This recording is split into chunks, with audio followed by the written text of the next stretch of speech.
আসসালামু আলাইকুম সবাইকে। অপবাদের আড়ালে প্রেম গল্পের 16 নম্বর পার্ট। তো বেশি কথা না বলে চলুন গল্প শুরু করা যাক। ভাইয়া চলো এখান থেকে চলে যাই, আব্বা শুনলে আমাদের মেরে ফেলবে, চলো না। ইফাজ বারবার ধ্রুবকে টানছিল, ধ্রুব যায় না। ও তখনও স্থির ভঙ্গিতে সেভাবেই দাঁড়িয়ে থাকে। ও শুনতে চাই গ্রামের এসব হচ্ছেটা কি। ও ভ্রুকুচকানো। এ পর্যায়ে একজন মধ্যবয়স্ক লোক ধ্রুবর কাঁধে ধাক্কা দিয়ে শাসিয়ে উঠে বলল, এই ছেলে, গ্রামের মুরব্বীদের সিদ্ধান্তের উপর কথা বলার সাহস তোমার কেমনে হলো? ধ্রুব সেই ধাক্কায় পিছিয়ে যায়, বুকের দিকে একবার চেয়ে পরপর শান্ত চোখে ওই লোকটাকে দেখে এটুকু বলল, গায়ে হাত দিবেন না। ওই মধ্যবয়স্ক লোক তবুও এগিয়ে যায় ধ্রুবর দিকে। ধ্রুব পেছাতে থাকে। ও রাগি রাগি ভাব ধীরে ধীরে বাড়ছে, যে কোনো মুহূর্তে ঘুষি পড়তে পারে। ওই লোক ধ্রুবর বুকে ধাক্কা দিতে দিতে বলল, প্রেমের পক্ষে থাকো, আল্লাহর বিরোধিতা করো, সাহস কম না তো তোমার। ধ্রুব পেছাতে থাকে। ধ্রুবর আঙুল চেপে ইফাজও পেছাই। এ পর্যায়ে ধ্রুব থামে, আর পেছাই না। ওই লোক এবার চূড়ান্ত খারাপ কথাটা বলে ফেলে, তারপর বলল, গ্রামের কোনো ছেলেদের পছন্দ হয়েছে? নিজের রাস্তা ক্লিয়ার করতেছো নাকি? ব্যাস, ধ্রুব রাগ এবার তুঙ্গে উঠে যায়। ও রক্তলাল চোখে চেয়ে হাত উঁচিয়ে ঘুষি বসাতে উদ্যত হলো। ইফাজ ভয় পেয়ে ধ্রুবর আঙুল ছেড়ে দু হাতে চোখ চেপে ধরলো। ধ্রুবকে আটকে দিল অন্য একজন বৃদ্ধ। ধ্রুবর হাত চেপে ধরতে ধ্রুব চেঁচিয়ে উঠলো, তারপর বলল, ছাড়ুন আমাকে। বেটার কত বড় সাহস, কাকে নিয়ে কি বলছে? আমি ধ্রুব থমকে উঠতেই থেমে গেল হঠাৎ। কি বলতে যাচ্ছিল? ধ্রুব ঠান্ডা হয়ে যায় একদম। হাত নাড়িয়ে গায়ের টি শার্ট ময়লা ঝাড়তে ঝাড়তে ভ্রু কুচকে সামনে তাকানো লোকটার দিকে চাই। মধ্যবয়স্ক ওই লোকটার চোখে উপহাসের হাসি। ধ্রুব চোখ উল্টে ফেলে, হতাশও। নিজেকে সামলাচ্ছে অদিতির জন্য, অথচ ওরা ওকে ভালো থাকতেই দিচ্ছে না। এসবের পর ইফাজ ধ্রুবকে টেনে নিতে লাগলো বাড়ির দিকে। ধ্রুব ইফাজের সঙ্গে হাঁটছিল ঠিকই, কিন্তু বারবার পেছনে তাকিয়ে তাকিয়ে দেখছিল গ্রামের মানুষদের উন্মুক্ত আচরণ। বাড়িতে পৌঁছানোর পর দেখতে পেল তোফাজ্জল হায়াতের উঠোনে বিচার সভা বসার জন্য চেয়ার টেবিল সাজানো হয়েছে। ফাহিমা তখনও চুলায় চা বসিয়েছেন। ইফাজ বাড়ি ঢুকতে না ঢুকতেই তাকে কাজে লাগিয়ে দেওয়া হলো। হঠাৎ ধ্রুবের দৃষ্টি গেল এক কোণে চেয়ার হাতে দাঁড়িয়ে থাকা অদিতির দিকে। ধ্রুব তাকিয়ে রইল। ওর চোখ অদ্ভুতভাবে ভীষণ শান্ত ছিল। অদিতির চোখে মুখে নীরবতা। ধ্রুব চেয়েছিল অদিতি দীর্ঘশ্বাস ফেলে উঠোনে চেয়ার রেখে ভেতরে চলে গেল। এর মধ্যে তোফাজ্জল হায়াতের উঠোনে লোকজন গিজগিজ করতে লাগলো। গণ্যমান্য লোকেরা চেয়ারে বসেছেন, কেউ দাঁড়িয়ে কেউ বসে আছে। মাঝখানে দাঁড় করিয়ে রাখা হয়েছে সেই ছেলে মেয়ে দুটিকে। দুজনেই অবিরাম কাঁদছে। ছেলেটির মা বাবা লজ্জায় মাথা নত করে আছে। মেয়েটির বাবা গাছ ধরে দাঁড়িয়ে আছেন, চোখে পানি, যে কোনো মুহূর্তে জ্ঞান হারাবেন। বিচার শুরু হলো। ধ্রুব একপাশে দাঁড়িয়ে আছে। অদূরে জানালার পর্দার ফাঁকে অদিতি অর্ধেক মুখটুকু দেখা যাচ্ছে। তোফাজ্জল হায়াত বিচারে এলেন। সবাই জায়গা ছাড়লেন ওনার জন্য। তোফাজ্জল সকলের মধ্যমণি হয়ে চেয়ারে পায়ের উপর পা তুলে বসলেন। তার চোখে ছিল শীতল দৃষ্টি। গ্রামের লোকজন জানালো, সাপ, এদের ধান ক্ষেতের পাশে অশ্লীল কাজ করতে দেখা গেছে। সঙ্গে সঙ্গে ছেলেটি প্রতিবাদ করে বলল, আমরা কোনো অশ্লীল কাজ করিনি, আমরা শুধু দেখা করছিলাম। তোফাজ্জল হাত তুলে ছেলেটিকে থামিয়ে দিলেন। ছেলেটির হাত দেখে থেমে গেল। তোফাজ্জল তারপর ছেলেটির পরিবারের দিকে তাকিয়ে বললেন, আপনারা কিছু বলবেন? ছেলের বাবা কাঁদতে কাঁদতে বলল, আপনি যা সিদ্ধান্ত নেন নিন, ওকে আমি আজ থেকে গ্রামবাসীর সামনে ত্যায্য করলাম। ছেলেটি হতবাক হয়ে চিৎকার করে উঠল, আব্বা। ছেলের চিৎকারে মুষড়ে পড়লেন উনি, কিন্তু এক ঘরে করে দেওয়ার ভয়ে শাসিয়ে উঠলেন। তারপর বললেন, চুপ, তোর মা মারা যাওয়ার পর আমি তোকে কত কষ্টে বড় করেছি যাতে তুই বড় হলে রঙ্গলীলা করতে পারোস, এই জন্য? শালা জানোয়ার। ছেলের চোখ বুজে ফেলেছে। আবার মুখে নিজেকে নিয়ে ঘেন্না ও রুহ অব্দি কাঁপিয়ে তুলছে যেন। তোফাজ্জল ওসব দেখে না। উনি মেয়ের পরিবারকে জিজ্ঞেস করলেন, আপনাদের কিছু বলার আছে? মেয়েটির পরিবারও একই সুরে কথা বলে। মেয়েটির বাবা কান্নায় ভেঙে পড়ে বললেন, আমার মেয়েকে আমি ত্যায্য করলাম, আপনি যা সিদ্ধান্ত নেবেন তাই মাইনে নেব। মেয়েটি এবার শব্দ করে ফুপিয়ে কেঁদে ফেললো। ছেলে হয়তো মেয়ের কান্না শুনে অপরাধ বোধে ভুগে। ও এবার আর কোনো উপায় না পেয়ে সুজা তোফাজ্জল হায়াতের পায়ে পড়ে গেল। তোফাজ্জল ওইভাবে বসে নড়লেন না জায়গা থেকে। ছেলের পায়ে হাত দিয়ে কাঁদতে লাগলো, চাচা, আমি ওকে বিয়ে করে ফেলবো, আমাদের সম্পর্ক আমি হালাল করে নিব, প্লিজ তবু এত বড় শাস্তি দেবেন না আমাদের। তোফাজ্জল হায়াত পা সরিয়ে ফেললেন। ছেলেটার মুখ থুবড়ে মাটিতে পড়লো। মেয়েটা হন্তদন্ত হয়ে এগিয়ে যেতে চাইলে তাকে আটকে ফেলা হলো। ছেলেটা চোখ মুছে উঠে দাঁড়ালো। তোফাজ্জল কঠোর কণ্ঠে বললেন, প্রেম করার আগে এই প্রস্তাব দিলে আমরা মেনে নিতাম, আরাম কাজ করার আগে কেন হালাল করার কথা মনে এলো না? ধ্রুব শুনতে থাকে। ছেলেটি বিষণ্ণ গলায় বলল, ওর পরিবার মানবে না, আমি বেকার ভাই, তাছাড়া আমি ভয় পেয়েছিলাম, তাই আপনাদের কাছে যেতে পারিনি। তোফাজ্জল হায়াত বললেন, আমি তোমাকে চাকরি দিতাম, তুমি আমার কাছে কেন আসোনি? ছেলেটি উত্তর দিল, আমি ভয় পেয়েছিলাম চাচা, আপনি প্রেমের এত ঘুর বিরোধী, যদি কিছু করে ফেলতেন। তোফাজ্জল আশেপাশে তাকিয়ে সবার জবাব নেওয়ার জন্য বললেন, আমি এই গ্রামে কাউকে সৎপথে সাহায্য করতে অস্বীকার করেছি আজ অব্দি? কেউ কি কখনো আমার কাছে আসতে ভয় পেয়েছো? গ্রামের লোকেরা একে অন্যর দিকে তাকালো। শেষমেশ সবাই মাথা নেড়ে তোফাজ্জলের অবদানের কথা এক বাক্যে স্বীকার করলো। তোফাজ্জল এবার ছেলেটার দিকে তাকালেন, তারপর বললেন, হারাম তো হারামই, এবার অন্যদের সঙ্গে যা ঘটেছে তোমাদের সঙ্গেও তাই ঘটবে। একথায় যেন পুরো উঠোনে হইচই লেগে গেল। ছেলেটি এবার নিজেই কেঁদে ফেললো। তোফাজ্জল হায়াত উঠে দাঁড়ালেন, সবার উদ্দেশ্যে বললেন, ওদের এখনই বিয়ে দেওয়া হবে, কাজে আনা হোক, তারপর তোমরা এই গ্রাম ছেড়ে চলে যাবে। যেহেতু তোমাদের মা বাবা তোমাদের ত্যায্য করেছেন, তাই তাদের এক ঘরে করা হবে না। তবে যদি তাদের সঙ্গে তোমাদের পরিবারের কোনো যোগাযোগ প্রমাণিত হয়, তাহলে কঠোর ব্যবস্থা নেওয়া হবে। ছেলে মেয়ের বাবারা সবাই হতবুদ্ধি হয়ে তোফাজ্জলের দিকে তাকিয়ে রইল। ওদের হৃদয় থমকে গেছে যেন। মুহূর্তেই কোলাহল শুরু হয়ে গেল। তোফাজ্জল নিজের ঘরের দিকে হাঁটতে শুরু করলেন। হঠাৎ পেছন থেকে সেই ছেলেটি চিৎকার করে ডেকে উঠল, হায়াত সাহেব দাঁড়ান। ছেলেটির চিৎকারে তুফাজ্জল থামলেন, পেছন ফিরে গম্ভীর শান্ত দৃষ্টিতে ছেলেটিকে দেখলেন, সঙ্গে সঙ্গে উপলব্ধি করলেন ওর চোখের হিংস্রতা, প্রতিশোধ পরায়ণতা। ছেলেটি এগিয়ে এসে মুখোমুখি দাঁড়ালো উনার, তার চোখে ছিল অদ্ভুত এক ভাষা। সে তার ভেজা চোখ দুটো তুফাজ্জলের চোখে রেখে বলল, আপনি এত প্রেম বিরোধী, লোকের ভালোবাসার উপর আঙুল তোলেন। যদি কোনোদিন আপনার মেয়ে ছেলে প্রেম করে তখন কি করবেন? কেমন করে বিচার করবেন তখন? ধ্রুব থমকে দাঁড়িয়ে রইল, ওর নিঃশ্বাস আটকে গেছে। তুফাজ্জলের জবাব শোনার জন্য ওর ভেতরে ছটফট করছে। তুফাজ্জল গ্রামবাসীর দিকে তাকালেন, সবার চোখে এক অদ্ভুত কৌতূহল। তুফাজ্জল গম্ভীর শ্বাস নিলেন, তুমুহূর্ত না ভেবে বলে ফেললেন, সেদিন আমি নিজের হাতে আমার মেয়েকে খুন করব। ধ্রুব বিস্মিত হয়ে তাকালো তুফাজ্জলের দিকে, ওর হৃদয়ে তখন টকবগিয়ে রক্ত ছুটছে। ধ্রুব যেন নিজের কানকে বিশ্বাস করতে পারছিল না, একজন বাবা এমন কথা কিভাবে বলতে পারে। ধ্রুব অবাক হতভম্ব চোখে জানলার দিকে তাকাই, অদিতির শেষ চোখটুকু আর শান্ত স্থির। এসব জানতোই, ওর জন্য এসব আজ নতুন নয়। ধ্রুব তাকাতেই অদিতির চোখ নামিয়ে ফেললো। ধ্রুব বুঝে আজ অদিতির কিছুই বলার নেই। তুফাজ্জল ছেলেটার চোখ থেকে চোখ সরিয়ে গ্রামের সবার উদ্দেশ্যে বললেন, আগামীকাল আমার মেয়েকে আমার পছন্দ করা ছেলের বাড়ি থেকে দেখতে আসবেন, আপনাদের সবার দাওয়াত রইল, আসবেন সবাই।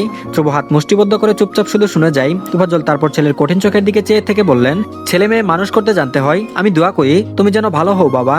কথা বলে তুফাজ্জল নিজের ঘরের ভেতর চলে গেলেন। লোকটিকে ঘিরে গ্রামের লোকেরা শাসাতে লাগলো। কেউ বলল, তুই এভাবে কথা বললি কেন? হায়াত সাহেবের সঙ্গে এভাবে কথা বলতে তোর সাহস হলো কি করে? ছেলেটি চুপচাপ দাঁড়িয়েছিল, তার চোখে ভ্রু কুঞ্চিত। সে তুফাজ্জলের ঘরের দিকে তাকিয়ে রইল। ধ্রুব শুধু ওই ছেলেটাকে দেখতেই থাকে, যার মধ্যে নিজের প্রতিচ্ছবি দেখতে পাচ্ছে। আর এদিকে বিচার কাজ শেষ হয়েছে। ধ্রুব ঘরে এসে ঠাস করে দরজা বন্ধ করে বিছানায় হিয়ে রয়েছে, রীতিমতো ফুঁসছেও। মন যেন অসংখ্য শব্দ আর প্রশ্নের ভারে চিৎকার করে উঠতে চাইছে। সারাদিনের ঘটনা মাথায় ঘুরপাক খাচ্ছিল। গ্রামবাসীর হিংস্র চাহনি, ছেলেটার অসহায় আকুতি, আর তোফাজ্জল হায়াতের কাঠিন্য, সবকিছু যেন ওর বুকের ভেতর একটা ভারী পাথরের মতো চেপে বসেছে।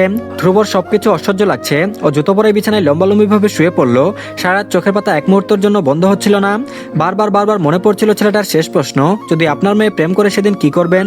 আর তোফাজ্জল হায়াতের সেই জবাব, নিজের হাতে খুন করব। ধ্রুব অন্ধকার ঘরের সিলিং এর দিকে চেয়ে থাকে। একসময় অতিষ্ঠ হয়ে আবারও উঠে বসে পড়ে, বাতি জ্বালিয়ে মাথাটা নিচু করে চুপচাপ বসে থাকে। একসময় সেটাতেও শান্তি না মিললে উঠে জানালার পাশে গিয়ে দাঁড়ালো। চাঁদের আলোয় গ্রামের রাস্তা, উঠোনের মাটি আর দূরের নদীর ঢেউগুলো জলজল করছিল। কিন্তু ধ্রুবর চোখে সেই আলো ধরা পড়ছিল না। তার চোখের সামনে বারবার ভেসে উঠছিল ছেলেটার কান্না, মেয়েটার ভীত মুখ আর তোফাজ্জল হায়াতের কঠিন মুখটা। ওই ছেলেটা ধ্রুব হতে পারত, মেয়েটা অদিতি হতে পারত। ধ্রুব ওই ছেলেটার জায়গায় নিজেকে বসিয়ে ভেতরে ভেতরে ফুসে উঠল। জানালার গ্রিলে হাত চেপে ধরে কল লাগালো কাউকে। ওপাশ থেকে কল রিসিভ করে ধ্রুব হিসিয়ে বলল, লক্ষ্মীপুর গ্রাম, ছেলে ঢাকায় ম্যানেজার, খোঁজ নাও। ওপাশ থেকে কি বললো শোনা গেল না। ধ্রুব আবারও বলল, আপাতত এটাই কর বলত, এর পরবর্তী কাজ আমি জানিয়ে দিব।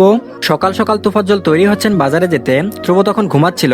সারা রাত অস্থিরভাবে এদিক ওদিক পাইচারি করে সে অনেক কিছু ভেবেছে, সঙ্গে ইমনের সঙ্গেও আলোচনা করেছে।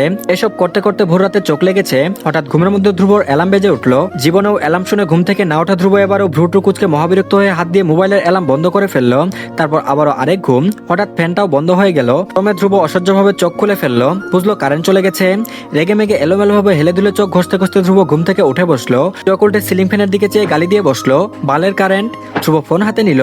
ফোনের টাইম দেখতেই তার চোখ কপালে। তারপর বলল, শিট। ও দ্রুত বিছানা থেকে উঠে উদম গায়ে শার্ট খুঁজতে লাগলো। আজ তাকে পরিকল্পনা মাফিক কাজ করতে হবে। ধ্রুব দৌড়ে ডয়ারে শার্ট খুঁজছে আর অপর হাতে ঘড়ি কবজিতে লাগাচ্ছে। আজ তার পুরো দিন অভিনয় করতে হবে। বখাটে উগ্র ধ্রুব থেকে হতে হবে ডিসেন্ট, শান্ত, ইনোসেন্ট ধ্রুব। এসব মাথায় আগে কখনো আসেনি। গতকাল ইমন একটা বুদ্ধি দিয়েছে। ধ্রুব ফলো করতে চায়নি, কিন্তু ইমন বলেছে জোর দিয়ে এটা করা জরুরি। প্ল্যানের অর্ধেক এটা, তাই এটা না চাইলেও এসব করতে রাজি হয়েছে ধ্রুব। আপাতত ধ্রুবর কাছে অপশনাল প্ল্যান নেই, তাই এটাই ভরসা। রেডি হয়ে ভাঙ্গা আয়নার সামনে দাঁড়ালো ধ্রুব। নিজেকে ঘুরে ঘুরে দেখে হঠাৎ ঠোঁট উল্টে নিজের কাঁধে থাপ্পড় দিয়ে বলল, গুড জব ধ্রুব ইয়ামিন। তারপর চুল ঠিক করে বেরিয়ে এলো মেহমানদের ঘর থেকে। নিচে নামতেই তার চোখ গেল দুজন কাজের মহিলা বাড়িঘর পরিষ্কার করছে। ধ্রুব সেটা দেখে কিছুক্ষণ সেভাবেই দাঁড়িয়ে রইল। একটা দীর্ঘশ্বাস ফেললো। তারপর বড় বড় পা ফেলে হেঁটে গেল বড় ঘরে। তুফাজ্জল তখন সবাই খেতে বসেছেন। পাশে বাজারের ব্যাগ এনে রেখেছেন ফাহিমা। ধ্রুব যেতেই তুফাজ্জল তাকালেন তার দিকে। গম্ভীর চেয়ার ইশারা করে বললেন, খেতে বসো।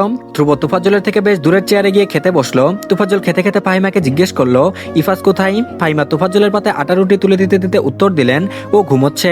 তুফাজ্জল শুনে বেশ রেগে গেলেন। রুটি ছাড়া বাদ দিয়ে কঠোর স্বরে বলে উঠলেন, আজ বাড়িতে মেহমান আসবে আর তোমার ছেলে ঘুমোচ্ছে? ডেকে তুলো ওকে, আমার সঙ্গে বাজারে যাবে। ফাহিমা কিছুটা অনুরোধ করে বললেন, সবাই ফজর হয়েছে, এখন ঘুম থেকে উঠাবো। তুফাজ্জল কিছু বলবেন তার আগে ধ্রুব খাবার খাওয়া থামিয়ে বলল, আঙ্কেল আপনি চাইলে আমি যেতে পারি আপনার সঙ্গে।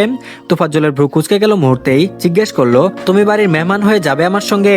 ধ্রুব নিজেকে নম্র দেখানোর চেষ্টা করে বলল, আপনি আন্টি আমার জন্য এত করছেন, I am grateful for this, তাই যাবার আগে কিছুটা শুট করে দিতে চাইছি বলতে পারেন। ফাহিমা তো গদগদ হয়ে গেলেন ধ্রুবর এমন নম্র ব্যবহারে।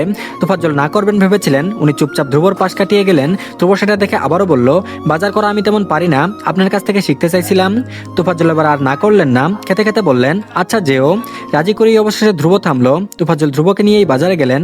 বাজারে সবাই ধ্রুব তোফাজ্জলকে দেখে বারবার তাকাচ্ছিল। একজন তো জিজ্ঞেস করেই ফেললো, হায়াত সাহেব মেয়ের জামাই নাকি? তোফাজ্জল অপ্রস্তুত হয়ে গেলেন। ধ্রুব মনে মনে হাসে। তোফাজ্জল আর চোখে ধ্রুবকে দেখলো। ও দ্রুত এমন একটা ভান করলো যেন জীবনেও ধ্রুব এমন আজব কথা শুনেওনি। তোফাজ্জল গলা পরিষ্কার করে উত্তর দিলেন, না, বাড়ির অতিথি বলে আবারও হাঁটা ধরলেন। ধ্রুব তোফাজ্জলকে পাশাপাশি হাঁটার সময় একদমই জামা শ্বশুর লাগছিল। শহরে জামাই তার গ্রাম্য গম্ভীর শ্বশুর, দারুণ মানিয়েছিল ওদের। তাই বোধহয় ওরা বাজারে যেতে যেতেই কয়েকবার একই প্রশ্নের সম্মুখীন হয়েছে। ধ্রুব তো এতে ভীষণ মজা নিচ্ছে, অথচ মুখ করে রেখেছে চূড়ান্ত গম্ভীর নিষ্পাপ। তোফাজ্জল এসব দেখে বারবার অস্বস্তিতে কাঠ হয়ে গেলেন। কিছুটা গম্ভীরভাবে ধ্রুবকে বললেন, একটু দূরে থেকে হাঁটো আমার থেকে। ধ্রুব না বোঝার ভান করে বলল, কেন আঙ্কেল? তোফাজ্জল জবাব দিলেন না, বরং নিজে ধ্রুবকে ফেলে আগের হাঁটা ধরলেন। ধ্রুব পেছন পেছন হাঁটছে, তার ঠোঁটে অদ্ভুত মস্করা খেলা করছে। ফেরার পথে ধ্রুব নিজ থেকে তোফাজ্জলের হাতে থাকা সব বাজারের ব্যাগ নিয়ে নিল নিজের হাতে। তোফাজ্জল মানা করতে চাইলেন, তখন ধ্রুব বলে ফেলল, সমস্যা নেই আঙ্কেল, আপনি বয়স্ক লোক হয়ে এসব ক্যারি করার দরকার নেই, আমি সাহায্য করি না। তোফাজ্জল আর না করলেন না। ধ্রুব ইতিমধ্যেই তোফাজ্জলের মন কিছুটা জয় করে ফেলেছে। উনি বারবার ধ্রুবকে দেখছিলেন, ছেলেটা এত ভালো। ধ্রুব তখন বাজার করে বাড়ি ঢুকছে। তোফাজ্জল তখন গোসল করতে পুকুরে নেমেছেন। ধ্রুব বাজার নিয়ে ডাকলো বাড়ির বাইরে, আন্টি বাজার। ফাহিমা আসার আগে চোখে পড়লো অদিতিকে, তার মাথায় ঘুমটা টানা, চোখটা অদ্ভুতভাবে শান্ত আজ। ধ্রুবর দিকে অদিতি সেভাবেই চেয়ে এগিয়ে এলো। ধ্রুব অদিতির ওই চোখ দেখে অনেকটা কিছু বুঝে গেল। ধ্রুব অদিতির দিকে চেয়ে ভীষণ স্বাভাবিকভাবে ওর দিকে ব্যাগ এগিয়ে দিল। অদিতি ব্যাগ নিল না, বরং চাপা গলায় এটুকু বলে উঠলো, আমার বিয়েতে আপনার আনন্দ দেখে ভালো লাগছে আমার। ধ্রুব চোখ তুলে দেখলো অদিতিকে। ওর চোখের ভাষা অদিতি বুঝে না। অদিতি চিন্তিত ভঙ্গিতে বলল, কি চাইছেন, কি করছেন? খুদা আর আপনি ছাড়া কেউই ভালো জানে না। ধ্রুব উত্তরে নিজেও চাপা গলায় ধীর আওয়াজে বলল, কিছু চাইবো না, যদি এক্ষুনি আমার প্রপোজের জবাব দিয়ে দাও। সময় আছে এখন অদিতি, আমার এসব কিছু করার দরকারই ছিল না। তুমি আমাকে ঘোরাচ্ছ নিজের পেছনে, আর আমি ধ্রুব ঘুরছিও। গড। অদিতি কিছু বলবে তার আগেই ফাহিমা আঁচলে তখন হাত মুছতে মুছতে উঠোনে এলেন। ফাহিমাকে দেখে অদিতি দ্রুত বাজারের ব্যাগ ধ্রুবর হাত থেকে নিয়ে ঘরে ঢুকে গেল। ধ্রুব ফাহিমাকে দেখিয়ে দেখিয়ে কপালে ঘাম মুছলো। ফাহিমা সেটা দেখে বললেন, বাবা বিশ্রাম নাও ঘরে গিয়ে, অনেক করেছো তুমি।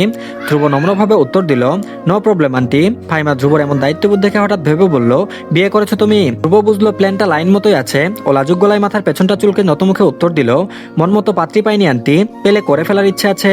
ফাহিমা এবার মস্করা করে বললেন, খুঁজে দিয়ে আমরা তোমার জন্য পাত্রী। এই গ্রামে অনেক ভালো মেয়ে আছে কিন্তু ধ্রুব। ধ্রুব লাজুক ভাব ফুটিয়ে তোলার চেষ্টা করে উত্তর দিল, আপনারা যা ভালো মনে করেন। তো ধন্যবাদ সবাইকে, এই পার্টটি এই পর্যন্তই, আশা করছি ভালো লেগেছে। তো সবাই প্লিজ চ্যানেলটিকে সাবস্ক্রাইব করে দিন আর ভিডিওতে একটা লাইক দিন। আর সামনে যেহেতু ঈদ, তাই চিন্তা করছি একটু কমিয়ে দিব, কারণ ঈদ নিয়ে সবার একটু ব্যস্ততা থাকে। তো ধন্যবাদ সবাইকে, ভালো থাকবেন সবাই।